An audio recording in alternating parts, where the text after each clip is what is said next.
اپنے اوپر ظلم کرتے تھے، ہر چیز میں سے کوئی نہ کوئی اس طرح کا پوائنٹ نکال لینا اور نہ شکری کرنا اور نبی کو ستائے رکھنا، تو یہ اپنے اوپر ظلم کر رہے تھے۔ وَإِذْ قِيلَ لَهُمُ اسْكُنُوا هَٰذِهِ الْقَرْيَةَ، پھر ان سے کہا گیا کہ اس بستی میں آباد ہو جاؤ، وَكُلُوا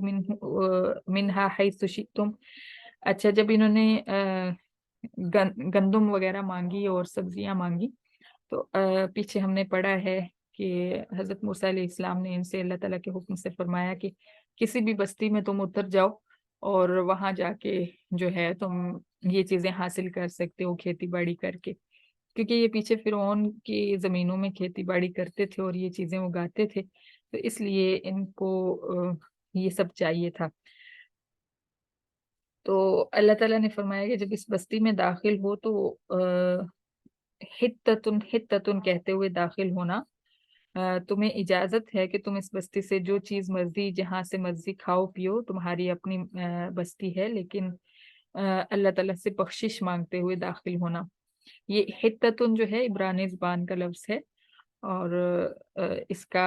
مطلب یہی ہے جو ہمارا استغفر اللہ عربی میں جس جو مطلب ہوتا ہے، یعنی بخشش مانگنا اللہ تعالیٰ سے گناہوں کی۔ تو اللہ تعالیٰ نے فرمایا کہ استغفار کرتے ہوئے داخل ہونا، وَادْخُلُوا الْبَابَ سُجَّدًا نَغْفِرْ لَكُمْ خَطِیَّاتِکُم، اور دروازے سے سجدے کی حالت میں یعنی جھک کے داخل ہونا، عاجزی اور انکساری کے ساتھ داخل ہونا، تو ہم تمہاری خطائیں معاف فرما دیں گے۔ سنزید المحسنین، اور ہم نیکی کرنے والوں کو مزید بدلہ بھی دیں گے۔ فبدل الذین ظلموا منہم، لیکن ظالموں نے یہاں پہ بھی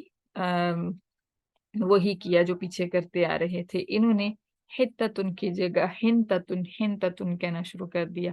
جس کا مطلب ہے گندم۔ عبرانی زبان کا یہ بھی لفظ ہے۔ انہوں نے استغفار کرنے کی بجائے گندم مانگنی شروع کر دی، کیونکہ یہ پیچھے بھی وہاں سے آئے بھی گندم اور سبزی اور اس طرح کی چیزوں کے لیے تھے کہ ہمیں یہ سب چیزیں ملیں۔ شاید ان کو یہ ہوگا کہ اگر ہم نے استغفار کی تو ایسا نہ ہو کہ ہم جس مقصد کے لیے آئے ہیں وہ نہ ملے، تو یا حد سے زیادہ گندم کی محبت اندر بیٹھی ہوئی تھی، طلب اندر بیٹھی ہوئی تھی، تو اس وجہ سے انہوں نے ہن تتن ہی کہنا شروع کر دیا۔ اور اللہ تعالیٰ فرماتے ہیں ظالموں کو جو بات کہی گئی تھی انہوں نے اس کو بدل دیا۔ فَأَرْسَلْنَا عَلَيْهِمْ رِجْزًا مِّنَ السَّمَاءِ، لہٰذا ہم نے پھر ان کے اوپر آسمان سے عذاب نازل کیا، بِمَا كَانُوا يَظْلِمُونَ، کیونکہ یہ ظلم کرتے تھے، جو بھی کام ان سے کہا جاتا، جو بات کہی جاتی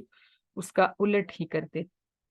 وَاسْأَلْهُمْ عَنِ الْقَرْيَةِ الَّتِي كَانَتْ حَاضِرَةَ الْبَحْرِ، اب یہاں سے ایک بستی کا واقعہ اللہ تعالیٰ بیان فرما رہے ہیں، اور یہ بھی انہی بنی اسرائیل کی ہی ایک بستی تھی۔ یہودی جو ہیں ان کے اوپر ہفتہ والے دن ہفتہ والا دن ان کا عبادت کا دن ہوتا ہے، جیسے ہمارا جمعہ کا دن عبادت کا ہے، اس طرح ان کا ہفتہ کا دن عبادت کا تھا۔ اور یہ بستی جو تھی سمندر کے کنارے آباد تھی، اور یہ مچھلیاں پکڑ کے گزارا کیا کرتے تھے، مچھلیاں خود بھی مچھلی پہ گزارا کرتے اور تجارت بھی کرتے مچھلی کی، اور اسے پہ ان کا کی گزر بسر چل رہی تھی۔ اذ یعدون فی السبت اذ تأتیہم حیتانہم یوم سبتہم شرعا و یوم لا یسبتون۔ اب کیا تھا کہ اللہ تعالیٰ نے ان کو ہفتہ والے دن تجارت منع فرمائی ہوئی تھی۔ جمعہ والے دن ہماری جیسے جمعہ کی نماز سے پہلے پہلے تجارت جو ہے وہ منع ہے، جب اذان ہو جائے اس وقت سے جب تک جمعہ نہیں پڑھا جاتا تب تک، لیکن ان کا ہفتہ کا پورا دن جو تھا وہ ان کو تجارت کی یا کسی بھی قسم کے کاروبار کی اجازت نہیں تھی۔ تو ایسا تھا کہ پورا ہفتہ یہ مچھلیاں پکڑ سکتے تھے، لیکن ہفتہ والے دن نہیں پکڑ سکتے تھے، ان کو اجازت نہیں تھی کیونکہ عبادت کرنی ہوتی۔ تو اللہ تعالیٰ کی طرف سے یہ آزمائش ہوئی کہ مچھلیاں جو تھی وہ ہفتہ والے دن زیادہ آتی، یعنی جانور جو ہوتے ہیں نا اس کو بھی بہت ساری چیزیں سمجھ آ جاتی ہیں۔ اب مچھلیوں کو بھی اس چیز کا احساس ہو گیا کہ اس دن جو ہے ہمارے اوپر کوئی جال نہیں پھینکا جاتا اور ہمیں پکڑا نہیں جاتا، تو وہ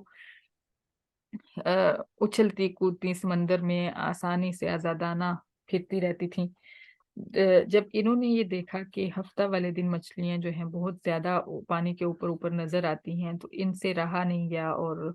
ان کی یہ آزمائش جو ہے سخت ہوتی گئی اور مچھلیاں بڑھتی گئیں، بہت زیادہ ہوتی گئیں۔ تو انہوں نے کیا کیا کہ سمندر کی